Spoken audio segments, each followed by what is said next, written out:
আমাকে তো আপনার বাড়ির কাজের পাশাপাশি আমার ঘরের কাজগুলো গুছিয়ে রাখতে হবে। এতই যখন গুছিয়ে রাখার শখ, তাহলে কাজ নিয়েছিলে কেন? তখন মনে ছিল না ঘরের কাজ করতে হবে? সেটা ওনাকে কে বোঝাবে? ওনার সময় মানে সময়, আমি আর নিতে পারছি না গো। যদি টাকা পয়সা থাকতো তাহলে আমি ওনার ঘরে কখনো কাজেই যেতাম না। আজকে আর তোমার কাজ করার কোনো দরকার নেই, তুমি সোজা নিজের পথে চলে যাও।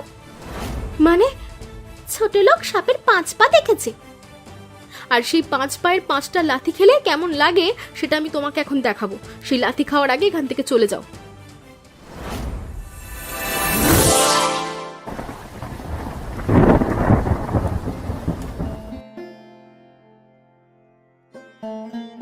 মা দেখো, বাইরে কত মেঘ করেছে, পুরো আকাশ কালো মেঘে ছেয়ে গেছে।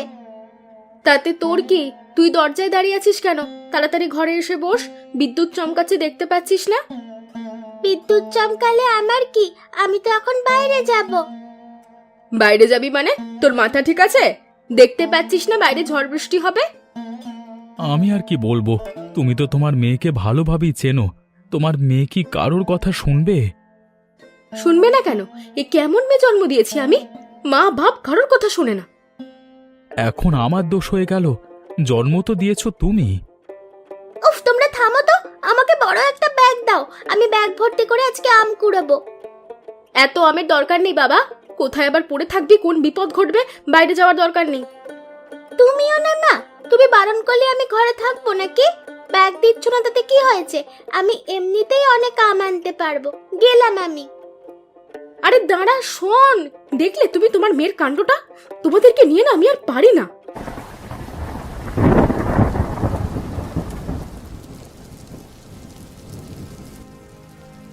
নাও তো দেখি, তাড়াতাড়ি এই খাবারগুলো খেয়ে ফেলো। সেই সকাল থেকে না খেয়ে আছো, তোমার কি ক্ষুধা লাগে না? ক্ষুধা লাগলেই যে সব সময় খেতে হবে এমনটা তো কোনো কথা নয়। না খেয়ে থাকবার অভ্যেস করছি, সামনে যদি না খেয়ে থাকতে হয়। কি যে বলো না তুমি, না খেয়ে থাকতে হবে কেন? আমাদের সংসার যেমন চলছে অনেক ভালো। এখন ভালো চলছে, সামনে তো ভালো নাও চলতে পারে। বিপদে আপদের কোনো হাত নেই তো। রাখো তো তোমার জ্ঞানের কথা, আমার এদিকে কাজ বয়ে যাচ্ছে আর আমি এখানে দাঁড়িয়ে দাঁড়িয়ে ওনার জ্ঞান শুনছি। আচ্ছা আচ্ছা ঠিক আছে, তুমি যাও তোমার কাজ করতে, আমি তো তোমাকে বেঁধে রাখিনি, তাই না? বেঁধে রাখুনি মানে? তোমার জন্য তো আমি কাজে যেতে পারছি না। তুমি তাড়াতাড়ি খেয়ে তারপর কাজে যাও। এই তো খেয়ে তারপরেই বের হব, কিন্তু তুমি এই ঝড় বৃষ্টির মধ্যেও কাজে যাবে? ও বাবা, ই আবার কেমন ধরনের কথা বললে? ঝড় বৃষ্টি তো বাইরে হচ্ছে, মানুষের ঘরের ভেতরে তো আর ঝড় বৃষ্টি নেই, তাই ঘরের ভেতরের কাজে আমাকেই যেতে হবে। কি আর করবার, আমাদের ভাগ্যে এটাই আছে আর এটাই করতে হবে। কি গো, তোমার আসতে এত দেরি হলো কেন? সে কখন থেকে তোমার জন্য অপেক্ষা করে বসে আছি। কি আর বলবো বলুন দিদি, ঘরে রান্না বান্না সেরে সব কাজ সেরে তারপরেই তো আসতে হয় আমাকে। তা তুমি ঘরে কি কাজকর্ম করবে না করবে তা দিয়ে আমার কি দরকার শুনি? আমাকে তো আপনার বাড়ির কাজের পাশাপাশি আমার ঘরের কাজগুলো গুছিয়ে রাখতে হবে। এতই যখন গুছিয়ে রাখার শখ, তাহলে কাজ নিয়েছিলে কেন? তখন মনে ছিল না ঘরের কাজ করতে হবে? এখন যখন চলেই এসেছি, এখন আর বাইরে দাঁড়িয়ে থেকে কি করব? আগামীকাল থেকে আর দেরি হবে না। এই তোমার এক কথা শুনতে শুনতে আমার কানটা পচে গেল। প্রত্যেকটা দিন তুমি বলো আর দেরি হবে না, তারপর প্রতিদিন দেরি করে আসো। আমি কিন্তু দেরি করে হলেও সব কাজ শেষ করে তবেই বাড়িতে যাই, কোনো কাজ ফেলে রাখি না। সে তুমি তাড়াতাড়ি এসেও করতে পারো নাকি? ঘর বাড়ি সব এঁটো হয়ে আছে, ঘরে ঢুকতে পারছি না। ঠিক আছে, কালকে থেকে আরো তাড়াতাড়ি আসার চেষ্টা করব। চেষ্টা মানে কিসের চেষ্টা? তোমার চেষ্টায় আমার কাজ হবে না। কাল থেকে যদি সময় মতো আসতে না পারো, তাহলে তোমাকে কাজ থেকেই বের করে দেব। না না দিদি, তাহলে যে না খেতে পেয়ে মরতে হবে। আমি কালকে থেকে সঠিক সময়ে আসার চেষ্টা করব। আমি কাজগুলো সেরে ফেলি।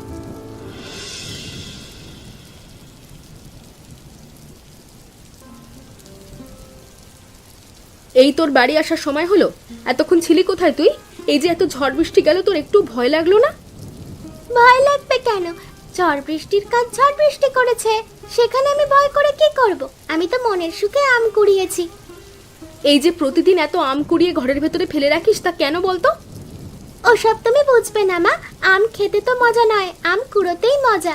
কাল বৈশাখীর আম কুড়োতে কেমন লাগে তা কি তুমি জানো? না, আমি জানবো কিভাবে? আমি তো আর কোনোদিন আম কুড়াইনি, পাগল কোথাকার। তুমি সবসময় কেন আমাকে বকাবকি করে বলো তো মা? আমাদের তো কোনো আম গাছ নেই, এই যে এত এত আম কুড়িয়ে আনি, এটা তো তোমার কাজে লাগে। কিসের কাজে লাগে শুনি? সব আম তো ঘরেই পড়ে আছে। কেন? এই যে তুমি ডাল রান্না করলে, ডালের মধ্যে আম দাও, ছোট মাছের মধ্যে আম দাও, মাঝে মধ্যে তো আমের চাটনিও করো, এগুলো কিভাবে করতে? হয়েছে, আর সাফাই গাইতে হবে না। এইটুকু আমের জন্য এত লাভঝাপ না করলেই হয়। তুমি যাই বলো না কেন মা, আম কোনো কাজে লাগুক বা না লাগুক, আমি তো আম কুড়োবই, তোমার বারণ আমি শুনবই না। সে আমি এমনিও জানি তুই আমার বারণ শুনবি না। এখন বাড়িতে চল।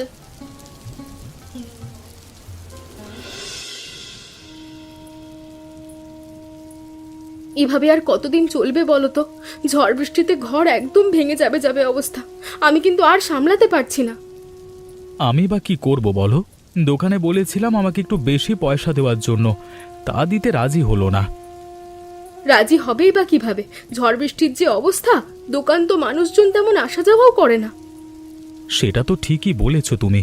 একটু মালতী দিদিকে বলে দেখো না, যদি এক দুটো পয়সা বেশি দেয়, দরকারে তুমি একটু কাজ বেশি করে দিলে। তুমি আর মানুষ খুঁজে পেলে না? তুমি মালতী দিদিকে চেনো না? ও কেমন লোক? আমি একটু দেরি করে যাই বলে কত কথা শোনালো। কি বলছো তুমি? তুমি তো আজকে বেশি দেরি করে যাওনি, অল্পই তো দেরি হয়েছে। সেটা ওনাকে কে বোঝাবে? ওনার সময় মানে সময়। আমি আর নিতে পারছি না গো। যদি টাকা পয়সা থাকতো তাহলে আমি ওনার ঘরে কখনো কাজেই যেতাম না। তাহলে আর কি করবে? দেখো অন্য কোথাও কাজ পাও কিনা, তাহলে এ বাড়ির কাজটা ছেড়ে দিও। আমিও তো সেটাই ভাবছি। সংসারটা একটু ভালো হলেই কাজ আমি ছেড়ে দেব, তারপর নিজেই কিছু করব।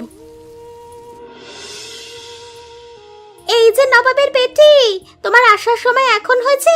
সে কখন থেকে তোমার জন্য অপেক্ষা করছি। আসলে হয়েছে কি, আজকে কি হয়েছে না হয়েছে তা জেনে আমার কোনো কাজ নেই। আজকে আর তোমার কাজ করার কোনো দরকার নেই, তুমি সোজা নিজের পথে চলে যাও। মানে কি বলছোটা কি দিদি? নিজের পথে চলে যাব মানে? কাজ করার কথা শুনে মুখে কি বলছো শুনি? গতকালকে কি বলেছিলে মনে আছে? আজকে একটু বাড়িতে কাজ ছিল, তাই আমার দেরি হয়ে গেল। তুমি বিশ্বাস করো দিদি। আমার বিশ্বাস করে কাজ নেই। আমি বাপু টাকা দিয়ে কাজ করাই, টাকা হলে কাজের লোকের অভাব হবে না। আর আমার কখনো দেরি হবে না, আমি দিব্যি দিয়ে বললুম। চুপ করো তো, তুমি তোমার এই ন্যাকামি কান্না না অন্য জায়গায় গিয়ে দেখিও। এই বাড়িতে তোমার আর কোনো কাজ নেই। এই বর্ষার সময় তুমি এমন আমার সাথে করো না। জানো তো আমার সংসারের অবস্থা কেমন। তোমার সংসারের অবস্থা জেনে আমার কোনো কাজ নেই। তুমি আর আজকে থেকে আমাদের বাড়িতে কাজে আসবে না। এভাবে বের করে দিলে তো ঠিক আছে, আমি চলে যাচ্ছি। তোমার বাড়িতে আমিও আর কাজ করব না। আরে যাও যাও, দেখবো তুমি কোন জায়গায় কি কাজ খুঁজে পাও। ফাঁকিবাজ মেয়ে কোথাকার, শুধু শুধু এতটা দিন আমার হাত থেকে টাকা হাতিয়ে নিয়েছে। দেখো দিদি, কাজ থেকে বের করে দিয়েছো আলাদা কথা, কিন্তু আমার উপরে উল্টোপাল্টা অভিযোগ আনবে না। আমি কাজ করে তবেই টাকা নিয়েছি, এই আমি বলে দিলাম।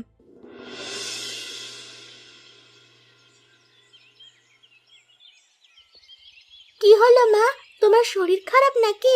তোমাকে এমন দেখাচ্ছে কেন? তুমি তো মালতী কাকিমার বাড়িতে কাজ করতে গিয়েছিলে। আর কাজ করতে গিয়ে কি হবে বল? আমার কাজটাই চলে গেছে।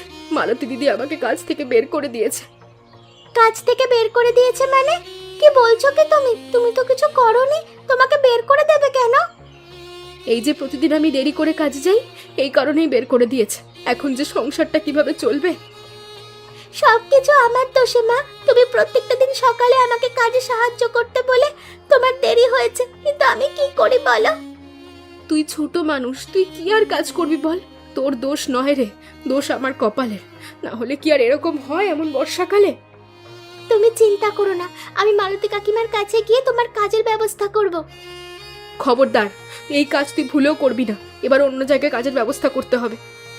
তাহলে তুমি কষ্ট পেও না মা, উপরওয়ালা যা করে ভালোর জন্য করে, দেখবে আমাদের অবশ্যই ভালো হবে। সেটাই যেন হয় রে মা।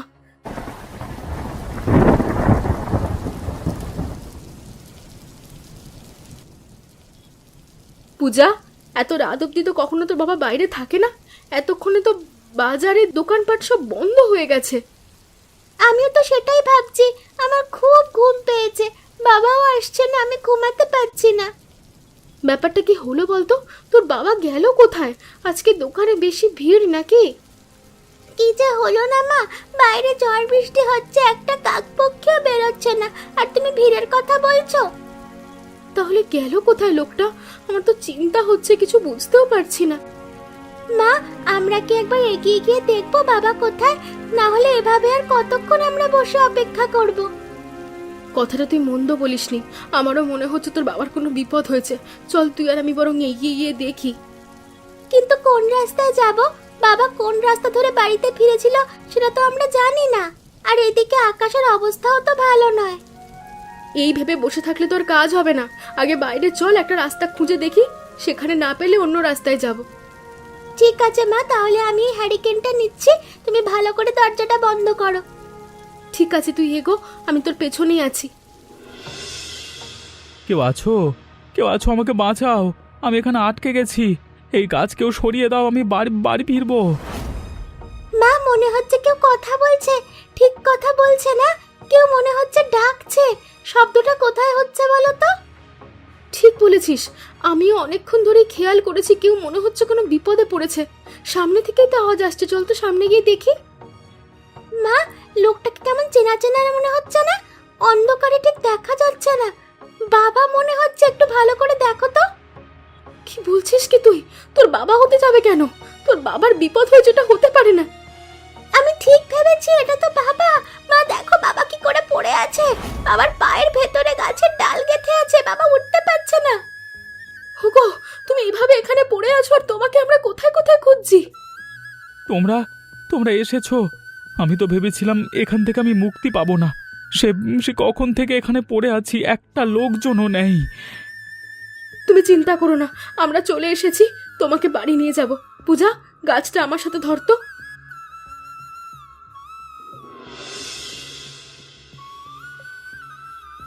কি গো, তুমি চুপ করে আছো কেন?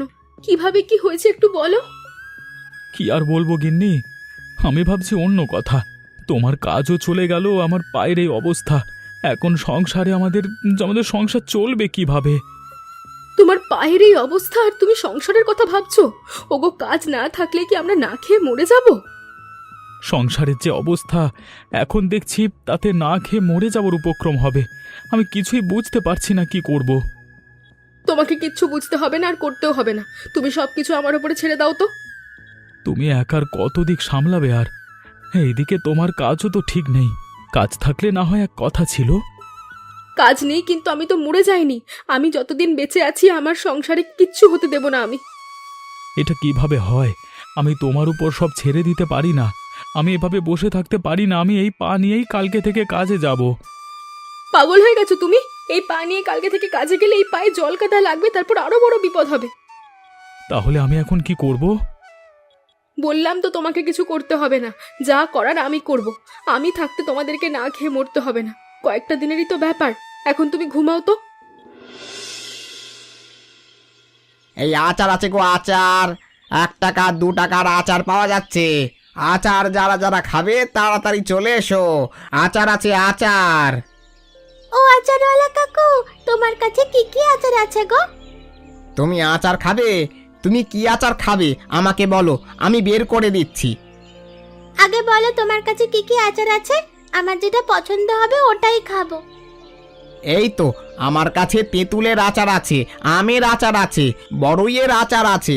এবার বলো তুমি কোনটা খাবে? এত আচার বিক্রি করো তুমি, আমাকে তাহলে একটু আমের আচার দাও। ঠিক আছে, তুমি বলো কত টাকার নেবে? টাকা দিয়ে কিনতে হবে? আমার কাছে তো কোনো টাকা নেই, টাকা ছাড়া দেওয়া যাবে না কাকু। কি যে বলো না, আমি তো এই আচার বিক্রি করেই সংসার চালাই। এভাবে বিনামূল্যে দিলে আমার তো লোকসান হয়ে যাবে। তা তো আমি বুঝি, কিন্তু আমার কাছে তো টাকাই নেই, অথচ আচার খেতেও ইচ্ছা করছে। আমাকে একটু দিলে লোকসান হবে না? তা অবশ্য তুমি ঠিক বলেছ। ঠিক আছে, নাও, তোমাকে আমি খুশি হয়ে একটু আচার দিলাম।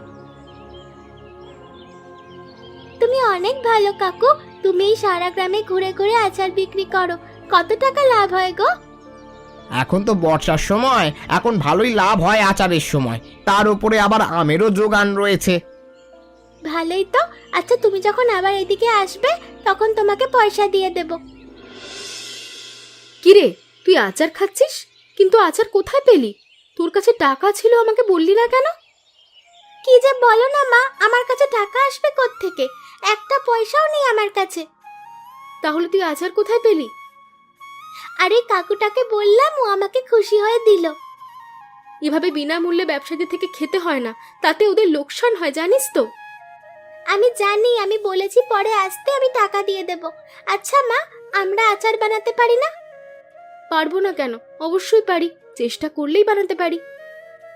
শুনলাম ওই আচারওয়ালা কাকু ভালোই লাভ করে, আমরাও চলো না আচার বানিয়ে তারপর বিক্রি করি। কি যে বলিস তুই, আচার বানানো কি অত সহজ কাজ? তারপর আবার বিক্রি করার ঝামেলা। ঝামেলা কোথায়, আমি এত এত আম এনে ফেলে রাখি, সেগুলো দিয়ে তো আচার বানাতে পারো। তারপর আমরা না হয় বাড়ির সামনে ছোট একটা ঝুপড়ি খুলে বসবো। তুই বুদ্ধিটা তো মন্দ বলিসনি, এত টাকা খোঁজাখুঁজি করেও যখন কাজ পেলাম না, নিজেই কিছু করি। আমিও তো তোমাকে সেটাই বলি, আমি তাহলে কালকে থেকে বেশি করে আম আনবো। হ্যাঁ, সেটাই ভালো হবে, তুই বেশি করে আম আনিস, আমি তারপর আচার বানাবো। বাবা গো বাবা, তোমার তো দেখছি কপাল খুলে গেল গো, আচারের দোকান খুলে বসেছো আবার, তাতে কত ভিড়।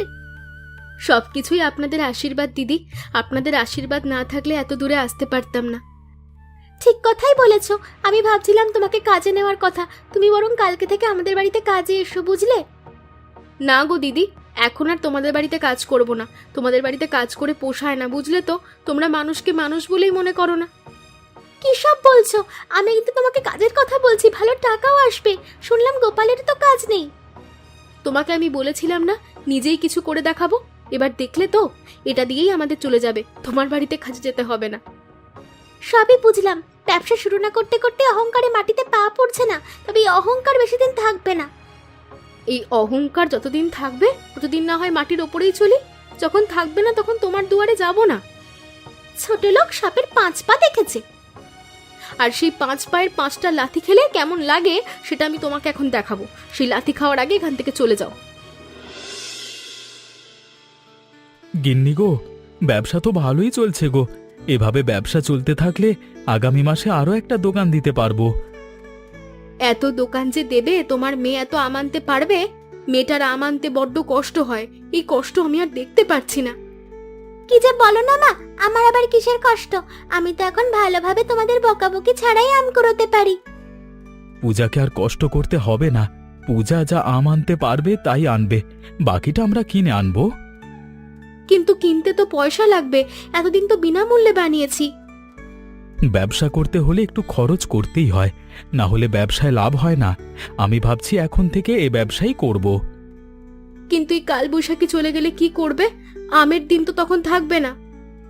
তখন অন্যান্য যে ফল বের হবে সেই ফলের আচার করে তবেই বিক্রি করব। তোমার হাতের আচার খুব ভালো লাগে গ্রামবাসীদের। হয়েছে হয়েছে, আর প্রশংসা করতে হবে না, ওদিকে ভিড় জমেছে, ওদিকে আচার দাও। ভালোই হলো, কাল বৈশাখীতে আমাদের নতুন একটা পরিচয় হলো, কাল বৈশাখীর আমের আচার। এমন মজার মজার গল্প দেখতে আমাদের চ্যানেলকে সাবস্ক্রাইব করতে ভুলবেন না। আচ্ছা বলো তো বন্ধুরা, এই গল্পে আচারওয়ালার কাছে কত টাকার আচার পাওয়া যায়?